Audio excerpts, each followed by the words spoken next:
भारत राष्ट्रीय समिति के सरबराह केसीआर ने अपने अपराधी खानदान के साथ विजयदशमी के मौके पर खुसूसी पूजा की।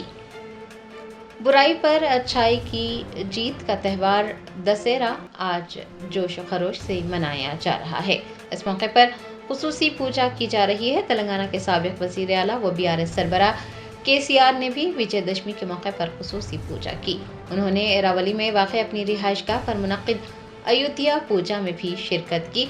केसीआर की अहलिया केटीआर और केटीआर की अहलिया समेत खानदान के दीगर अफराद वो दीगर इस मौके पर मौजूद रहे।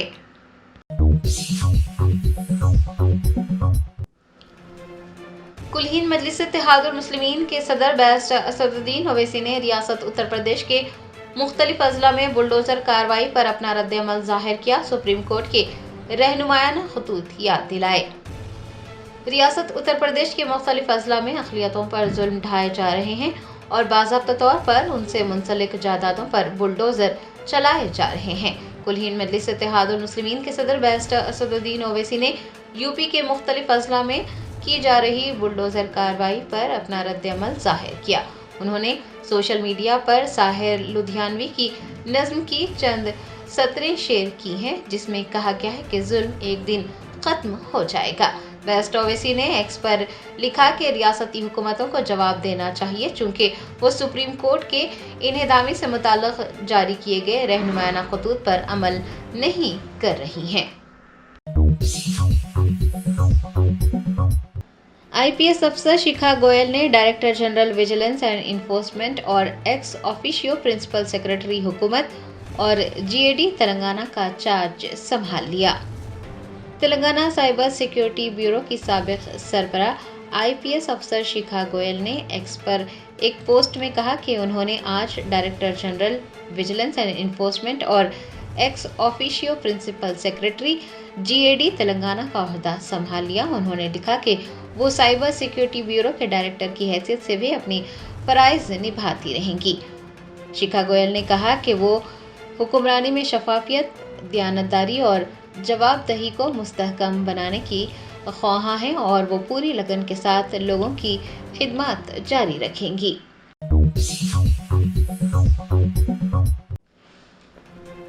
साबिक वजीर व कांग्रेस के सीनियर रहनुमा राम रेड्डी दामोदर रेड्डी इंतकाल कर गए। उनकी आखिरी रसूमात 4 अक्टूबर को तुंगतुर्ती में अदा की जाएगी। 14 सितंबर 1952 को पैदा होने वाले कांग्रेस के सीनियर रहनुमा राम रेड्डी दामोदर रेड्डी हैदराबाद के एआईजी अस्पताल में इलाज के दौरान फौत हो गए। वो कुछ अरसे से बीमार थे। उन्होंने कई बार तुंगतुर्ती और सूर्यापेट के एमएलए की हैसियत से खिदमत अंजाम दी और काबीना के कलमदान भी संभाले। चीफ मिनिस्टर रेवंत रेड्डी ने उनके इंतकाल पर गहरे रंज और गम का इजहार करते हुए कहा कि 5 बार एमएलए की हैसियत से दामोदर रेड्डी हमेशा लोगों के दरमियान रहे और उन्होंने जिले की तरक्की के लिए बहुत काम किया। वजीर आला ने सोगवार खानदान से ताज़ियत का इजहार किया है। कौंसिल के चेयरमैन गुत्ता सुखंदर रेड्डी, वज़रा उत्तम कुमार रेड्डी, कोमटी रेड्डी वेंकट रेड्डी, सीता का साबिक वजीर जगदीश रेड्डी और दीगर सियासी कायदीन ने उनके इंतकाल पर रंज गम का इजहार किया। आपको बता दें कि दामोदर रेड्डी की नाश को सूर्यापेट के रेड हाउस में अवामी दीदार के लिए रखा जाएगा और उनकी आखिरी रसूमात 4 अक्टूबर को तुंगतुर्ती में अदा की जाएगी।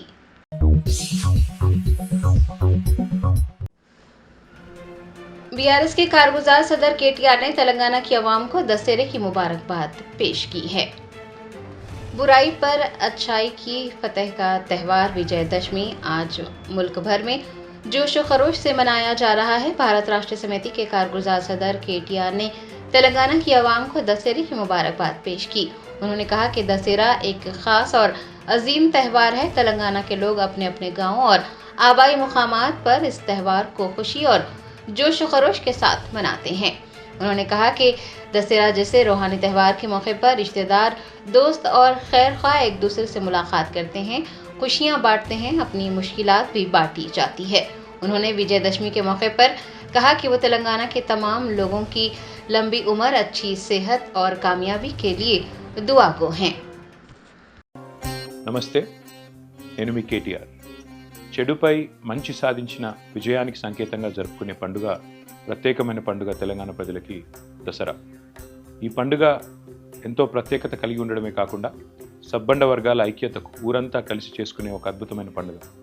జమ్మి చెట్టు దగ్గర పోయి బంగారం పెట్టుకొని ఒకరినొకరు అలైబలై చేసుకునే ఒక ఆనందదాయకమైన వాతావరణంలో జరిగే అపురూపమైన పండుగ దసరా. ఈ విజయదశమి మీ అందరి జీవితాల్లో మరి సుఖ సంతోషాలు నింపాలని, ఆ దుర్గామాత కటాక్షంతో మరి మంచి పంటలు పండాలని రైతులందరూ, అదేవిధంగా తెలంగాణలోని మా అన్నదమ్ములందరూ, ఆడబిడ్డలందరూ సంతోషంగా జరుపుకోవాలని మనస్ఫూర్తిగా కోరుకుంటూ మీ అందరికీ దసరా శుభాకాంక్షలు.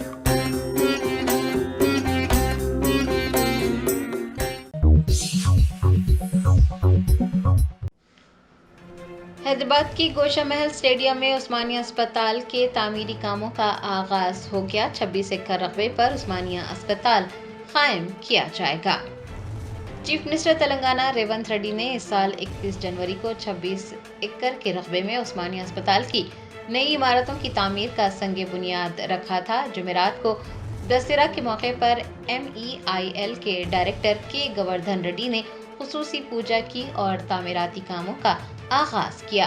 आपको बता दें कि इमारतों की तामीर मुकर्ररा वक्त में मुकम्मल की जाएगी और खानगी अस्पतालों के तर्ज पर सरकारी अस्पताल तामीर किया जाएगा, जहां पर जदीद तरीन सहूलियात होंगी और जदीद तरीन आलात इस्तेमाल किए जाएंगे।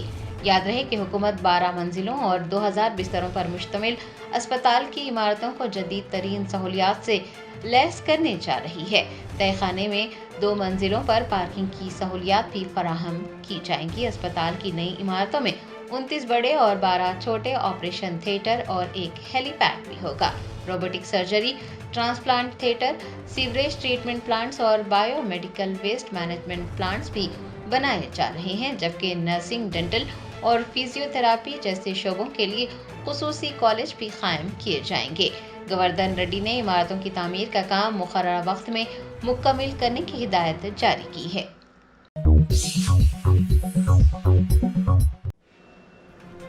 भारत राष्ट्र समिति के MLC दासोजी श्रवण ने कहा कि तेलंगाना में कांग्रेस और बीजेपी मिले हुए हैं।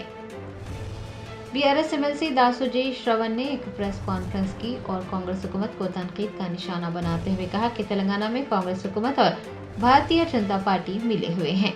उन्होंने कहा कि एक जानिब भारत राष्ट्र समिति ने मोदी हुकूमत के लाए गए नए वक्फ बिल की पार्लियामेंट में मुखालिफत की, तो दूसरी जानिब तेलंगाना में कांग्रेस हुकूमत ने नए वक्फ कानून को लागू करने के लिए बाकायदा जियो जारी किया। दासोजी श्रवण ने कहा कि नया वक्फ एक्ट सुप्रीम कोर्ट में ज़ेरे बहस है और तेलंगाना की रेवंत रेड्डी हुकूमत ने उसे तेलंगाना में नाफिज कर दिया है। कांग्रेस की हुकूमत ने मुसलमानों के वोटों से इख्तिदार हासिल कर मुसलमानों की पीठ में छुरा घोंपा है। ये सुनने के लिए और भरोसा करने के लिए थोड़ा तकलीफ होता है, मगर तेलंगाना के कांग्रेस और बीजेपी मिले हुए हैं। ये नाजायज रिश्ता रख के जो है सो मुसलमानों को गुमराह कर रहे हैं। ये इससे साबित होता है पूरे हिंदुस्तान में कौन सा भी राज्य अभी तक जो है सो 2025 वक्फ अमेंडमेंट एक्ट को अमल नहीं किए हैं। पूरे हिंदुस्तान में कोई राज्य अमल नहीं किए हैं, मगर कांग्रेस का नकाब पहनकर बीजेपी का एजेंडा अमल करने वाला रेवंत रेड्डी साहब का हुकूमत और कांग्रेस का हुकूमत तेलंगाना में वक्फ अमेंडमेंट एक्ट को जो है सो अमल किए हैं। यह है उनका मेमो। जब एक बार एक मुद्दा, एक एक्ट सुप्रीम कोर्ट जाता है, उसका मतलब है उसका एक letter of that act should not be implemented and will not be implemented. मगर ये लोग जो है सो सुप्रीम कोर्ट में केस डाले बोल के, पुराने एक्ट के जरिए भी कोई मीटिंग नहीं लगाना बोल के इन्होंने जिस तरीके से जीवो लाया, इसका मतलब यह है कि उन लोग जो 2025 का वक्फ अमेंडमेंट एक्ट है उसको तेलंगाना में अमल कर रहे हैं, हमको गुमराह कर रहे हैं। बीजेपी का एजेंडा को आज तेलंगाना में रेवंत रेड्डी साहब अमल कर रहे हैं। मेरे खास मुसलमान भाइयों, बहनों, बुजुर्गों, ये जो झूठी नकाब कांग्रेस का पहन के जो बीजेपी का एजेंडा जो रेवंत रेड्डी साहब चला रहे उसको समझने की कोशिश करना बोल के मैं सिर झुक के हमारे सबके तरफ से जो है सो आपको पेश कर रहा हूं। तेलंगाना जागृति की सदर के कविता ने दशहरा त्यौहार के मौके पर तेलंगाना जागृति के दफ्तर में दशहरा पूजा में हिस्सा लिया। आज मुल्क भर में दशहरा त्यौहार जोश और खरोश से मनाया जा रहा है। तेलंगाना जागृति की सदर के कविता ने बंजारा हिल्स में वाक़ तेलंगाना जागृति के दफ्तर में दशहरा त्यौहार के मौके पर खुसूसी पूजा की। उन्होंने रियासत की अवाम को दशहरा त्यौहार की मुबारकबाद भी पेश की है। टिमरीज के चेयरमैन फहीम कुरैशी ने मस्जिद आलमगीर बेगमपेट में मुनाकिद 20वीं फ़िक़ही कॉन्फ्रेंस में शिरकत की। जमीयत उलमा हिंद के ज़ेर एहतमाम इदारे अल मबाहिस अल फ़िक़हिया की ज़ेर निगरानी 20वीं फ़िक़ही कॉन्फ्रेंस मस्जिद आलमगीर बेगमपेट में मुनाकिद की गई। इजलास की निज़ामत मौलाना महमूद असद मदनी सदर जमीयत उलमा हिंद ने की। इस इजलास में टिमरीज के चेयरमैन फहीम कुरैशी व दीगर ने शिरकत की।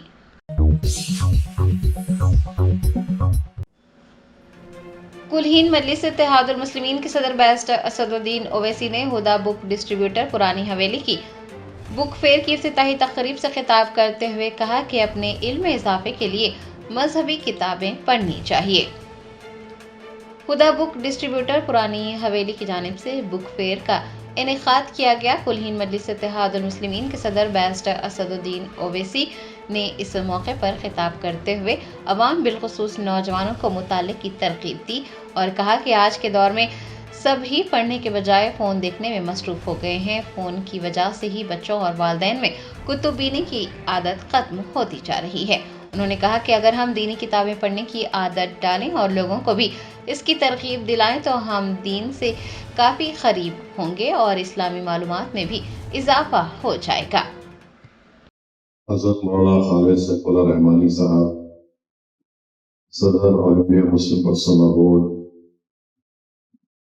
मौलाना हामिद मोहम्मद खान साहब, जनाब अजहर साहब, अमीर जमात इस्लामी तेलंगाना व आंध्र प्रदेश, जनाब तबरीज़ आलम साहब, जनाब तकील साहब, मलिक मुतसिम साहब, हज़रत मौलाना जाफर पाशा साहब और मौजूदीन को हाज़रीन इकराम, मैं मुबारकबाद देता हूँ हुदा बुक डिपो को, बुक शॉप को अपने 25 साल मुकम्मल करने पर। और भी हज़रत ने फरमाया किताबों की अहमियत के बारे में, तो हमारे मुसलमानों के उरूज का जो वक्त था, तो मिसाल के तौर पर कोर्दोबा में 70 लाइब्रेरीज थे और वक्त के खलीफा के पास उसके खुद पर्सनल लाइब्रेरी में 4.5 लाख किताबें, और उस वक्त फ्रांस, मेडिवल यूरोप बोलिए, फ्रांस बोलिए, वहां पर सिर्फ 4000 किताबें। तो आप अंदाजा लगाइए कि हम लोग कहां से कहां गिर गए हैं। हज़रत अली फरमाया कि रसूलुल्लाह सल्लल्लाहु अलैहि वसल्लम के नाना का नानी का नाम भी हमारे नौजवानों को नहीं मालूम। तो ये बहुत ज़रूरी है कि किताब पढ़ना इल्म में इजाफा करने के लिए, अपने हाफिज़े को मजबूत करने के लिए, अपनी सोच और फिक्र में तब्दीली लाने के लिए।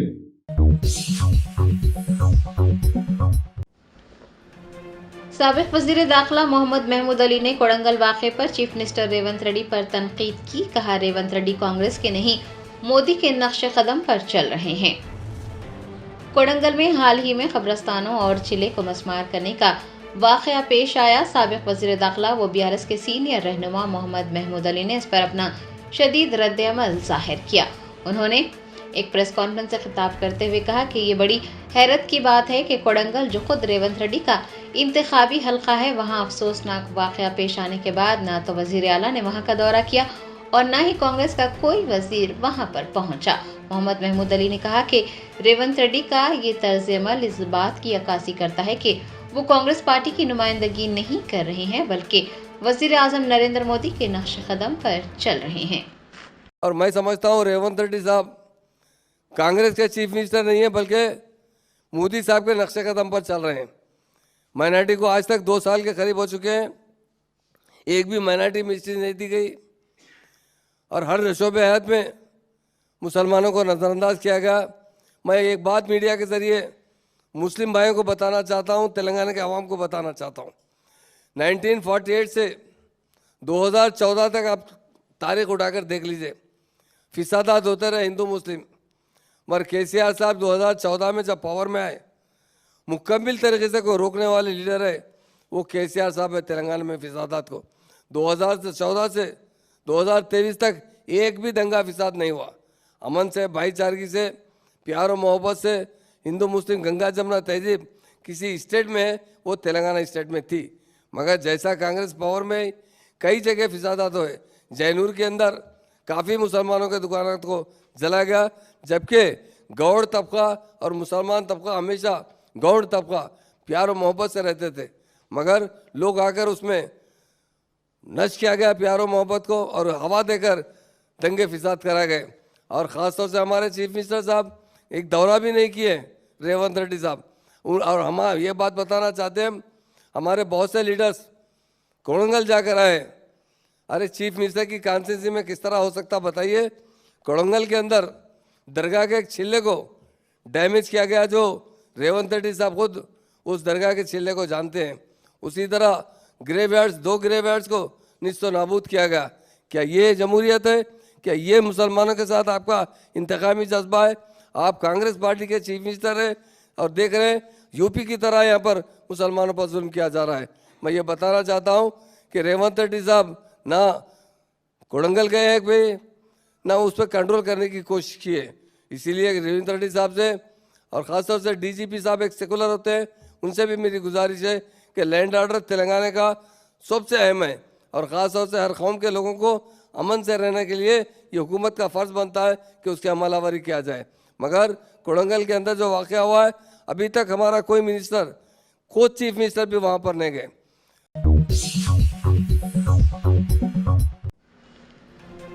आरएसएस के सरबराह मोहन भागवत ने कहा कि कानून को अपने हाथ में लेना, सड़कों पर निकलना, तशद्दुद और गुंडागर्दी का सहारा लेना दुरुस्त नहीं है। आरएसएस की 7 साला तकरीबात के दौरान सरबराह मोहन भागवत ने कहा कि जब भी कुछ गैर मुल्की नजरियात हिंदुस्तान में देखे गए, उन्हें अपना समझा गया और हिंदुस्तान ने दुनिया में तनव्वुर को कबूल किया। उनका कहना था कि हर किसी को इस बात को यकीनी बनाना चाहिए कि हमारे अल्फाज से या फिर अकीदे से किसी के अकीदे की तौहीन और तज़लील ना हो। उन्होंने कहा कि जब मुख्तलिफ अकायद के हामिल लोग एक ही मुआशरे में रहते हैं तो वक्तन फ़ौक्तन अफरा तफरी फैल सकती है। इसके बावजूद इस बात को यकीनी बनाना चाहिए कि क़वाइद व ज़वाबित के साथ साथ हम आहंगी बरकरार रहे। उन्होंने कहा कि कानून को अपने हाथ में लेना, सड़कों पर निकलना, तशद्दुद और गुंडागर्दी का सहारा लेना दुरुस्त नहीं है। सौभाग्य से भारत की परंपरा है, वो सब प्रकार की विविधताओं का स्वागत और सम्मान और स्वीकार करती है। ये हमारी परंपरा है और इसलिए यद्यपि बाहर से विचारधारा आई होगी, हम उनको पराया नहीं मानते, अलगाव से नहीं देखते। हम सबकी विशिष्टताओं को, दुनिया में सभी विशिष्टताओं को मानते हैं, उनको स्वीकार करते हैं, उनको भी हमारी अपनी विशिष्टता है उसके दर्जे का ही मानते हैं, सम्मान देते हैं। वो विशिष्टताएं भेद का कारण नहीं बनती, इसको हम देखना चाहिए। आज अपने देश में इन विविधताओं को भेदों में उभारने की कोशिश चल रही है। ये विविधताएं भेद का कारण नहीं बननी चाहिए। अपनी सब विशिष्टताएं अपने अपनी जगह ठीक भी है, परंतु ये सब होने के बाद भी हम एक बड़े समाज के अंग है। समाज, देश, संस्कृति और राष्ट्र के नाते हम एक ही है, हम अलग नहीं है, हम विविध भी नहीं है। Germanton super speciality hospital, national award winner doctor Mir Jawad Zar Khan, German trained senior orthopaedic surgeon and director, माहिर डॉक्टर्स डॉक्टर वासिफ आजम और doctor Bharvi Chanduri, senior cardiologist और दीगर डॉक्टर्स नुमाया खिदमत अंजाम दे रहे हैं। Robotic surgery, advance cath lab, MRI, operation theatre, ICU, 2D ultrasound जैसी सहूलियात से आरास्ता कॉर्पोरेट लेवल हॉस्पिटल। वाजबी फीस में हर मर्ज से शिफायाबी के लिए German 10 super speciality hospital Attapur.